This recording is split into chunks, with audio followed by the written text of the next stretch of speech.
some infantry desk officer, and I've been communicating with most of you via email. Thank you so much for really being on top of your task prior to your departure to Peru.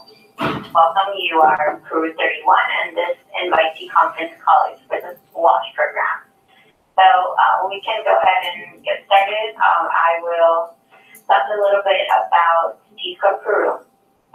The PC Peru was opened in 1962, and the first years were from 1962 to 1975, and then it reopened in 2002.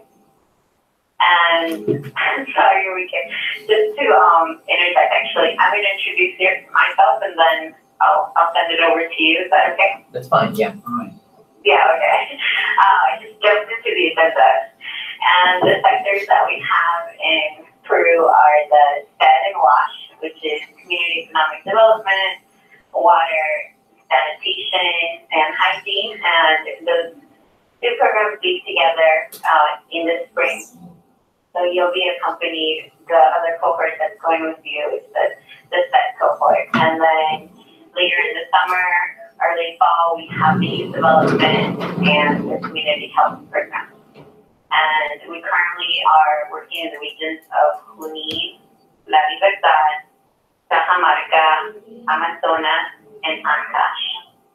And you don't have to know any of this by heart yet, because you'll get a lot more of this knowledge of post and of your work once you're in country. But we did want to give you a little bit of an introduction to what makes up PC Peru. And so I'm going to send it over to Enrique so that we can hear more from post staff. Just a reminder, please mute your phone. Thank you. All right, thank you, Marcela. Hi, everyone. My name is Enrique Liñar. I'm the training manager here. I've been working here for 3 years. I'm going to pass it over to my colleagues so that they can introduce themselves. I am Jorge Aguirre. I am the WASH project manager. I'm working with PC 10 years. Hello, my name is Pilar. I'm the program assistant. I've been working in PC for 9 years. Hi, my name is Jorge Bazan. I am one of the doctors, and I've been in PC for 13 years. All right, so we're going to continue our agenda. Marcela gave you a brief introduction to what our post is and how long we've been working here. Now, I wanted to tell you a little bit about the country itself, about Peru. I'm sure that you guys have heard a lot about our country, but I just wanted to touch on some of the main topics that I know that you have been interacting on the Facebook group and have been asking questions about this, but we still wanted to talk a little bit about it. So food and culture, right? You know that Peru is well known for its food. We are a culinary destination for a lot of people. But you have to keep in mind that all those great foods and restaurants that you have heard of, that's not the reality of the sites where you're going to be working, right? The sites where you're going to work, mostly in the highlands and some of in the jungle of Peru, their diet is not really varied. It doesn't have a lot of different products, right? It is reduced to a lot of rice and potatoes for the most part. It's rich and high in carbohydrates. So that's one of the things that you have to keep in mind about the food in Peru. Another thing that you should remember about food, when it comes to food Peruvians, that's how we show our love. So most of the people, mostly here in Peru, it's women who cook, and host moms will be the ones cooking in the houses where you're going to be staying, and that's how they show their love, right? Food is how they show their love. So it is very important for you to remember that when you are seated at the table and you have a plate in front of you, and think about how much effort this person has put into making this dish for you, okay? So during pre-service training, we'll talk about that. We'll talk about strategies. I know that there are some people who have food allergies. There are some people who are vegans, vegetarians, lactose intolerant, or have a gluten-free diet. So we'll talk to these people, and we'll talk about strategies. The doctors also will talk to you about that. They have manuals that they provide to volunteers so that you can be able to work out with your families and have a communication with them. Another thing that you should remember are hygiene standards for host families, especially now. I know you are in the water and sanitation and hygiene sector, and you might have an idea about hygiene standards. One of the things that you have to remember is that, for example, water here is you cannot drink water from the tap, unlike in the States. That's what you do in the States, right? You can just go to the bathroom and then drink some water from the tap. Here in Peru, we don't do that. We boil our water, right? So you'll be drinking a lot of boiled water. And that's the water that host families use to cook, right? Another thing is also hand washing. It is not, a lot of people still don't have the habit of washing their hands all the time. So you might be living in a house and then you have the host mom in the kitchen cooking, and at the same time, maybe the dog is around, and then they'll feed the dog and they'll continue cooking. And then you have to understand that that is just a way of changing the behavior, right? It is not something that they're doing on purpose, but one of the things that you could do is like start working with the families and teaching them about these hygiene strategies. Another thing that you guys have been asking about is weather and weather conditions here in Peru, and it really varies a lot, right? Peru is divided in 3 big regions: the coast, the jungle, and the highlands. And the weather varies a lot depending on each region. Even within one region, and the sites, like one site where a volunteer lives is 2 hours away from the other, and the weather can be very different. So the recommendation for clothing is just bring layers, because the weather can vary a lot in the sites where you're going to live for the next 2 years. In Chaclacayo, the community where we have our training center, where you will be living for the first 3 months of your time here in Peru, weather conditions around this time of the year are usually like in the 70s Fahrenheit, maybe you can go up to 80 Fahrenheit, because it's summertime, and in that area it's usually a little bit more warmer around this time of the year. The diversity of the country, we also wanted to tell you a little bit about that. In geographical diversity, I just described that, but there's also diversity in ethnicity and race. So we have a lot of a big population of Asian Peruvian, Afro-Peruvian descendants, and you will learn more about that during the time you're here. However, there's still stereotypes that are very marked here in our society, and that people still will identify. They will look at certain identity that they see, and they will have those stereotypes about these people. So, but these are things that we will discuss during pre-service training. Actually, one of the very first sessions that we will talk about is diversity in the group and diversity in Peru. And another thing that you guys should know about the country, and this is information that we share in the Bridge to Pre-Service Training, is discipline and how families discipline their kids.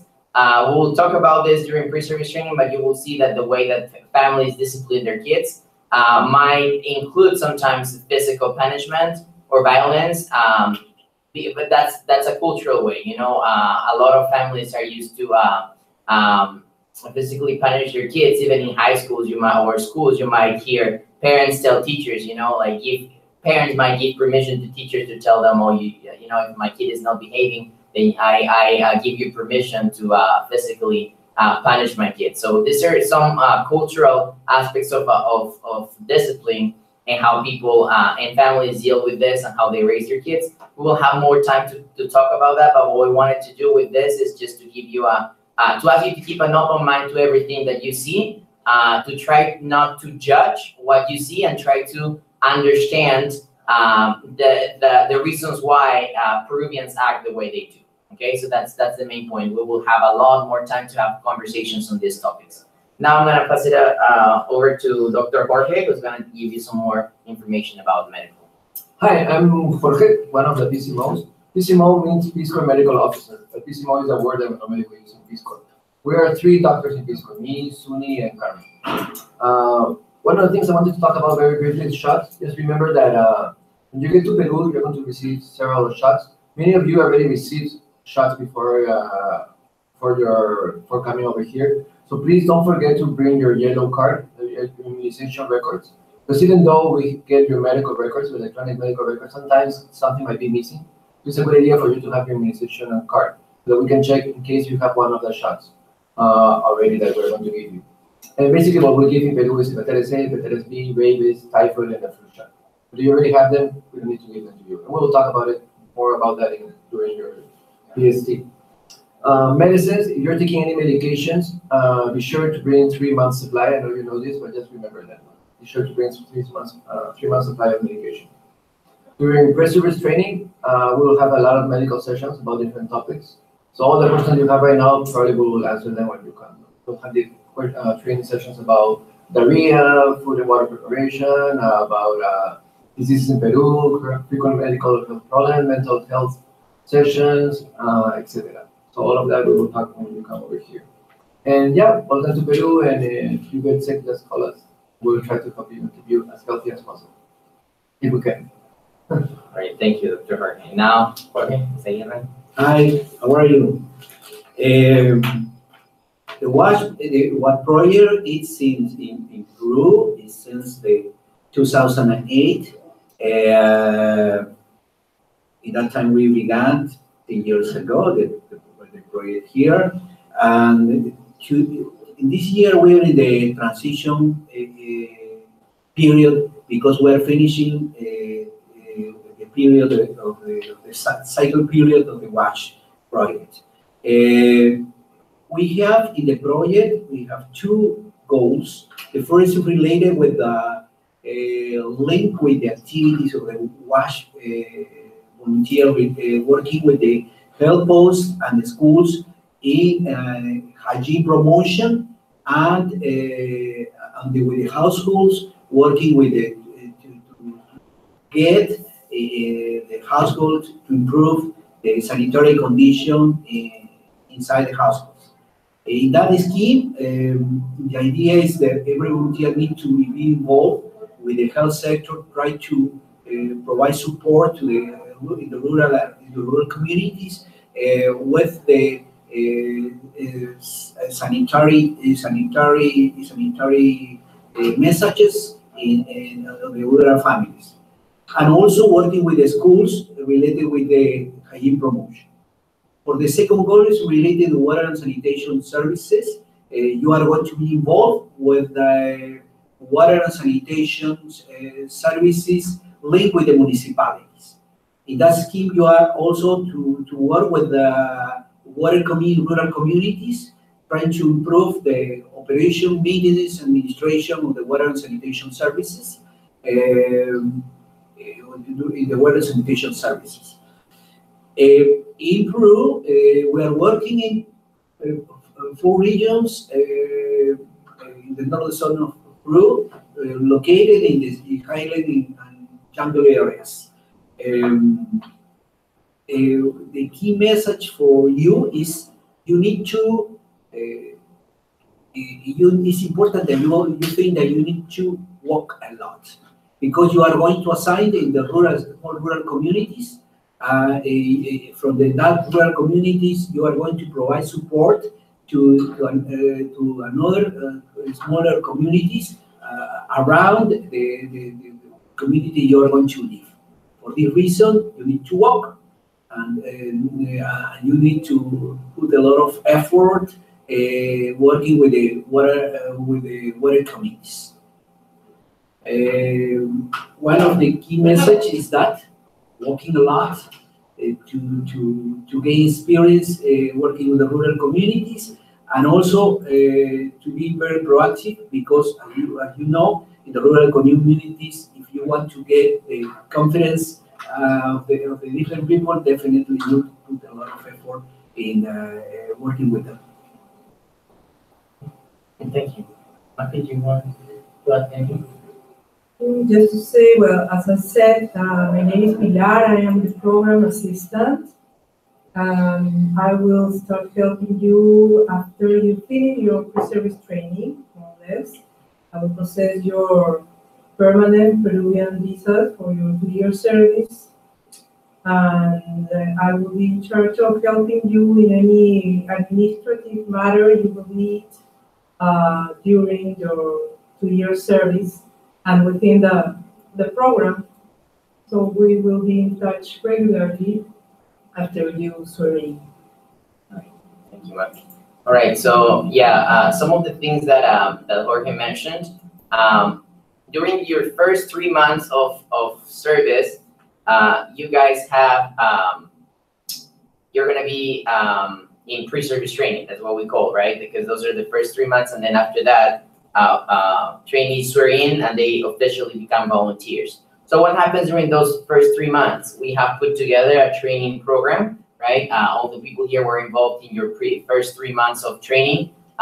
We are actually, this is the 3rd week. We started 3 weeks ago, 4 weeks ago, actually, we started our training of trainers where we start preparing everything for your arrival, all the sessions, all the competencies that we want you to acquire during this first 3 months.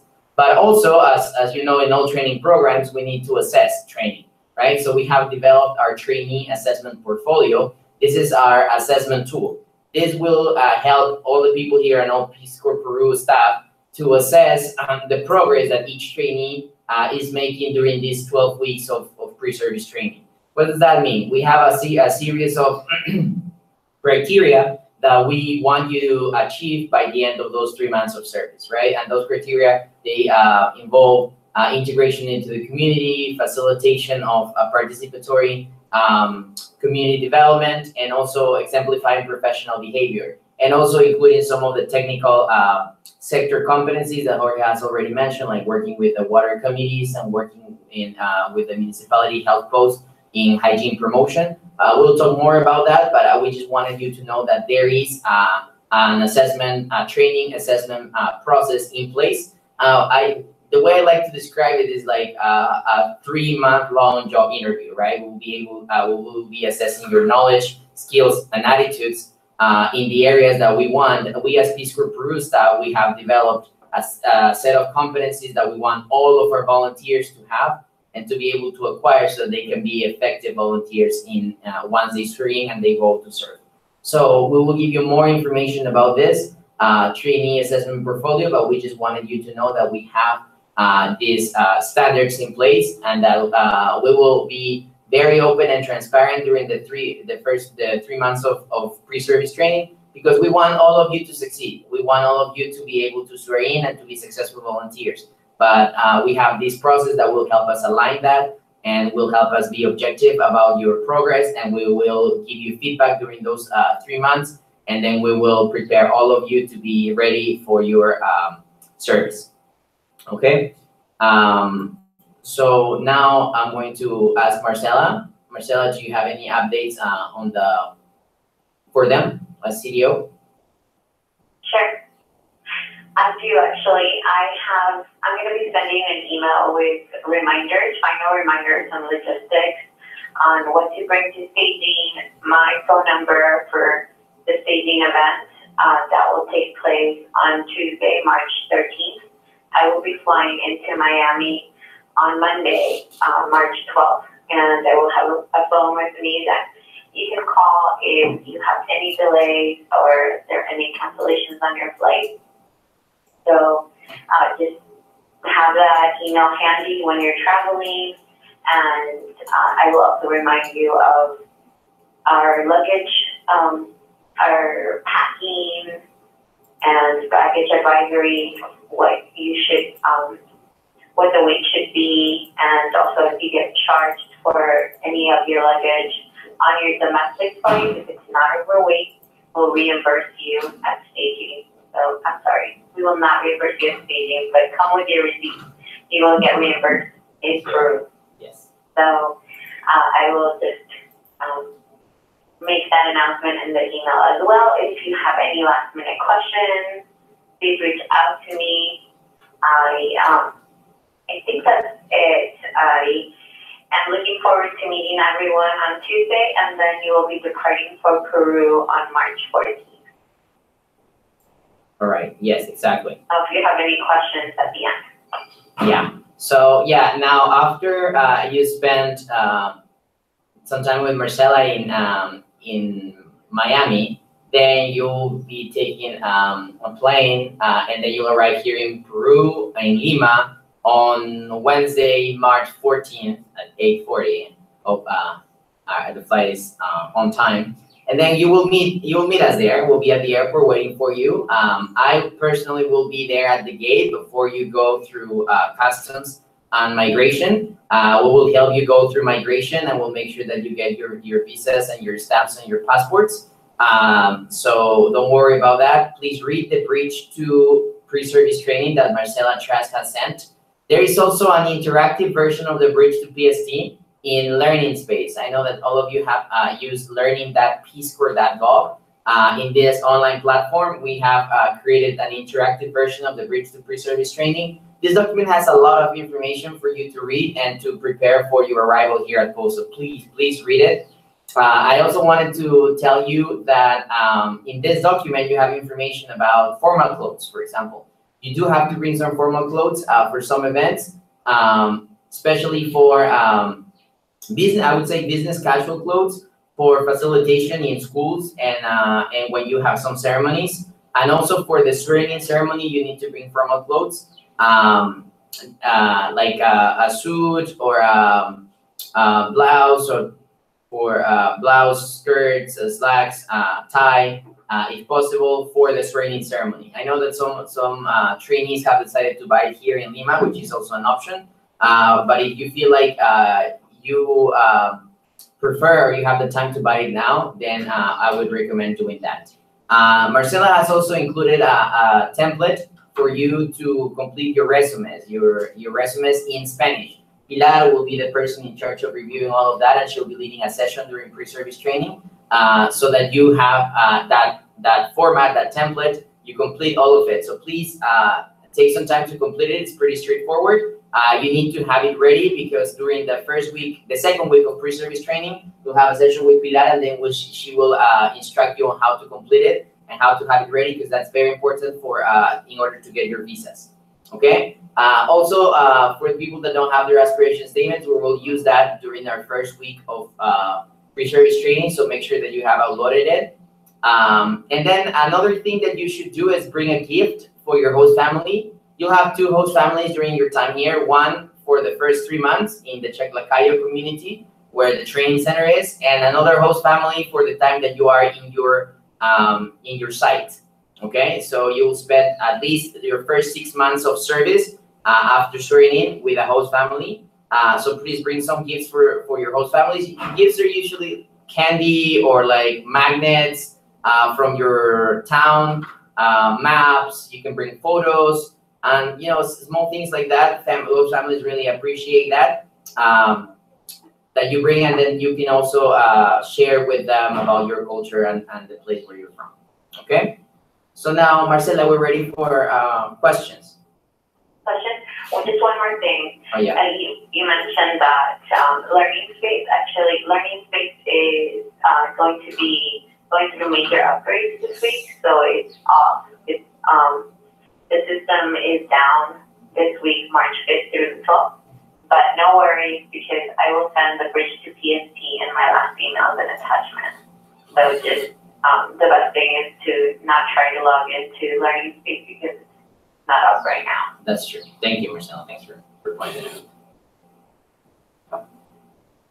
And so please make sure if you have any questions, you are welcome to ask them right now. Just let us know your name and your question, and we'd be happy to answer.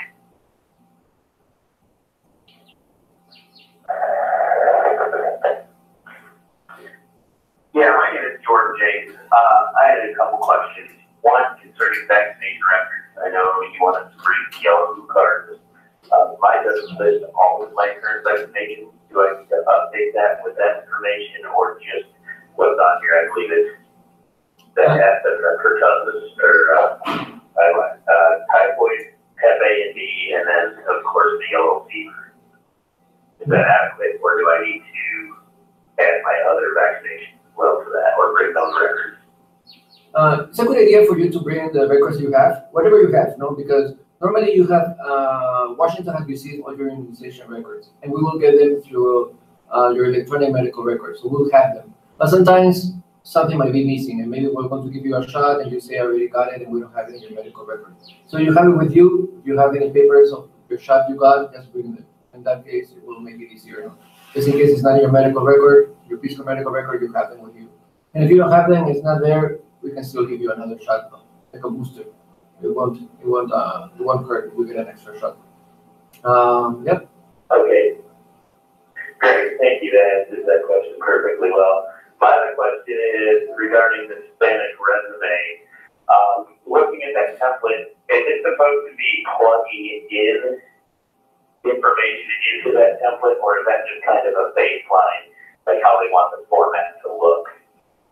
No, you'll have to put all the information there. Like, that's all the information we need. It's very specific because it's for one of the institutions. It's actually the international cooperation, the institution that regulates our international cooperation agencies. So they are very specific about what they want. So please just follow that format and then just complete exactly as it said, like name, last name, degree, and where you studied, and the year, very specific information. Okay, perfect.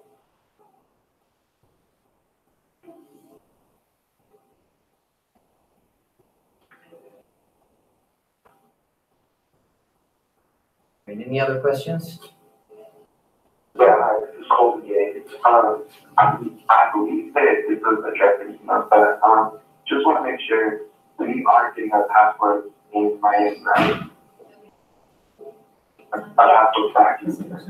Yes, that is correct. You're going to be receiving your no-fee Peace Corps passport with your visa for Peru, and I'll ask you to sign it, verify that all the information in it is correct, and then we'll also be returning your identification and that you submitted with the application. So that could be either your personal passport or a birth certificate. And just as a reminder, if you want to send the birth certificate home, if that's what you submitted, please bring an envelope and stamp so you don't have to take it with you to Peru.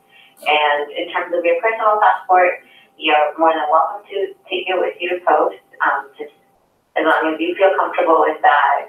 Oftentimes, if you were to lose your no-fee passport, it's easier to get a replacement. It's a second form of identification. But you would not be traveling with that personal passport. You would only be traveling with your no-fee passport. Thank you very much. Okay, thank you.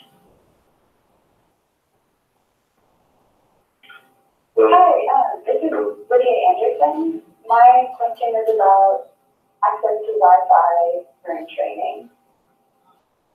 Okay, hi Lydia. So internet and Wi-Fi, that's one of the things that we ask our trainees and volunteers to lower their expectations on, because not all of our sites have internet access. So we actually tell them, like, try to think you're not gonna have internet access. However, in our training center, we do have Wi-Fi access because we have, since last year, we started working with online activities and access to learning space. So every week you will have assignments on learning space, learning.peacecorps.gov that you have been using.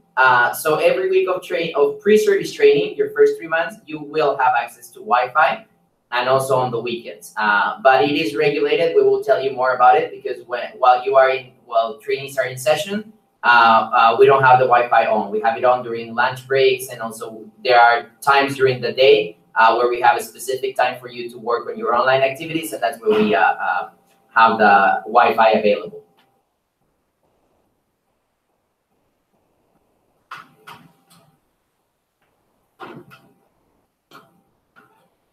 And this question is, I saw on the agenda something about bringing sleeping bags for today. Is that something that you would recommend? All right, thank you, Colton, for reminding me. Yeah, I mean, that's something that you can bring, especially for people who are going to live in the Highlands.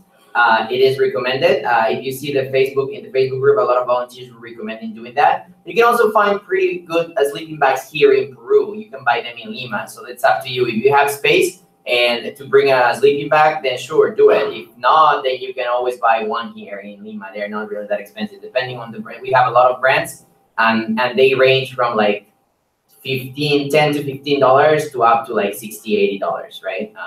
In local currency, of course. So that's up to you. If you have one and you have the space, do bring it. Thank you.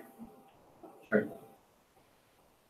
Hi, this is Amy. I have another question about that sleeping bag. So we end up actually in the Amazon and we take our sleeping bags with us. I have a feeling that if you have a down sleeping bag, that the humidity would actually destroy your sleeping bag. I don't know if that's true or not. And so it's making me kind of believe that we should wait until we get there and see where we end up. Is that true or?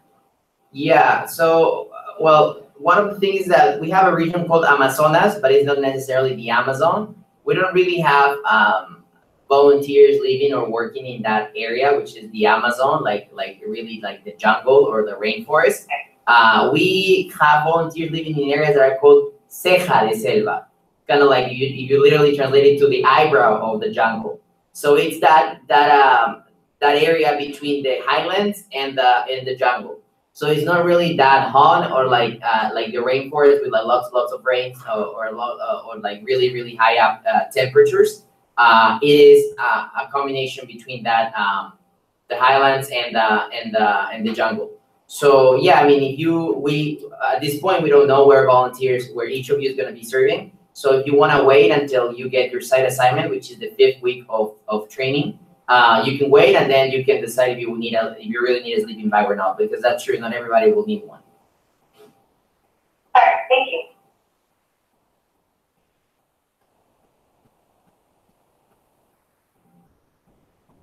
Yeah, this is Steve Anderson. I was wondering if you guys provide bicycles on site. Yes, definitely. It will be depends of the site that you are going to be assigned. In some cases, PC Peru is going to provide bicycle in order to move from the site that you are living to another rural community.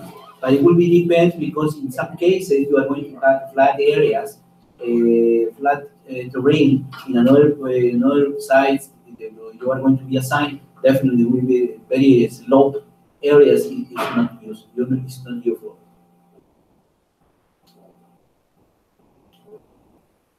Thanks.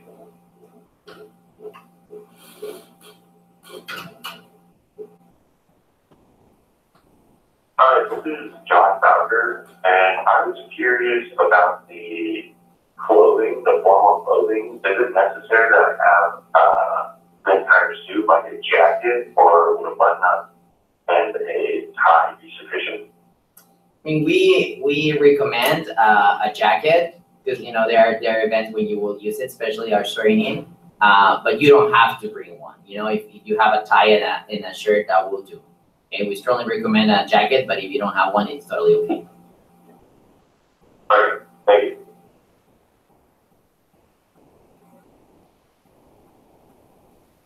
This is called James one more time. Would you recommend bringing toiletries like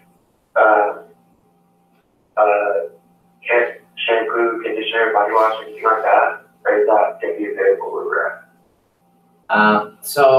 Well, it depends, right? Because that has to do with preference. We will definitely recommend not bringing it because, for the next 2 years that you will be here, you will have to get used to the toiletries that you have available here in Peru. We do have the case of some volunteers who really need some specific type of hair product, for example, and then they bring it. Sometimes it's hard for them to find it here. But if it's your regular shampoo and soap, then you'll find it here. There are also a lot of US brands that are sold here. They're a little bit more expensive, but that's up to you if you want to buy them, right? But we would recommend that you get used to the toiletries that we have here available. They're pretty good. Okay, and for then you recommend cutting your hair right now that shoulder length, and I'm planning on getting it cut just preparation just against what I was told in the interview. But I guess that's something that you absolutely recommend. Well, that's up to you. One of the way we see our volunteers, and we understand that the way you wear your hair and how you use it is it's part of your diversity. So we will have conversations about that, and we will also give you some guidelines on cultural and the cultural view from the Peruvian perspective, right? So it's up to you. If you want to get it cut now, that's up to you. If not, when you get here, you'll decide. depending on how your interactions with the people in Peru, right? Because it definitely gets, we don't really have a lot of people with long hair, especially men with long hair. So it might get the attention, but what we tell to all of our trainees is that if you feel comfortable that way, then we will give you strategies on how to wear it so that it's culturally appropriate. Okay, great, thank you.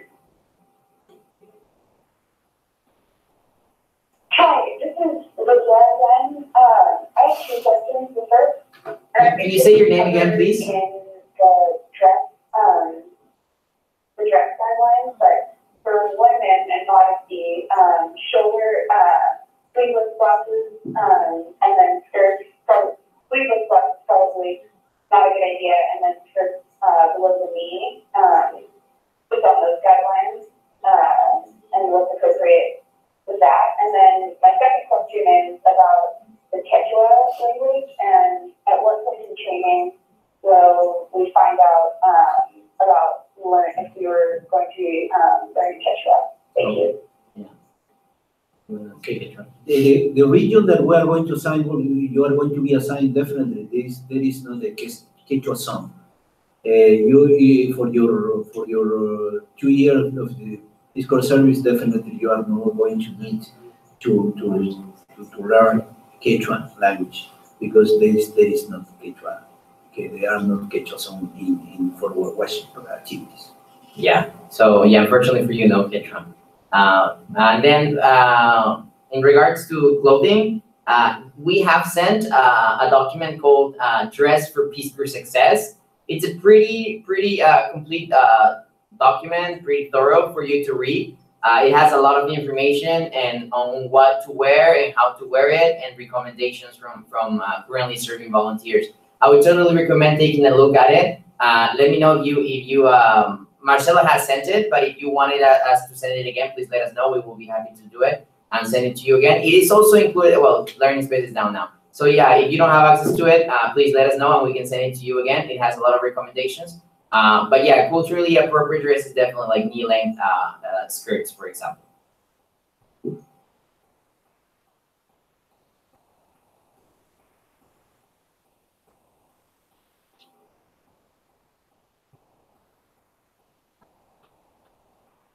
Any other questions?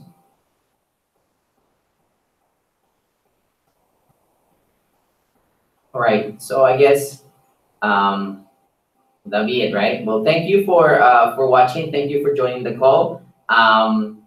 As always, please let us know if you have questions. Marcela and I are always willing to answer those questions. We're really excited to have you here next week. We're all working hard here. We're all getting ready for your arrival. And yeah, we'll see you next week. Marcela, do you have any other comments? Yeah. Thank you so much for joining the call. I will see you in Miami, and as Enrique said, if you have any last-minute questions, please reach out, and thank you very much. Have a good day. All right, bye. Bye. So.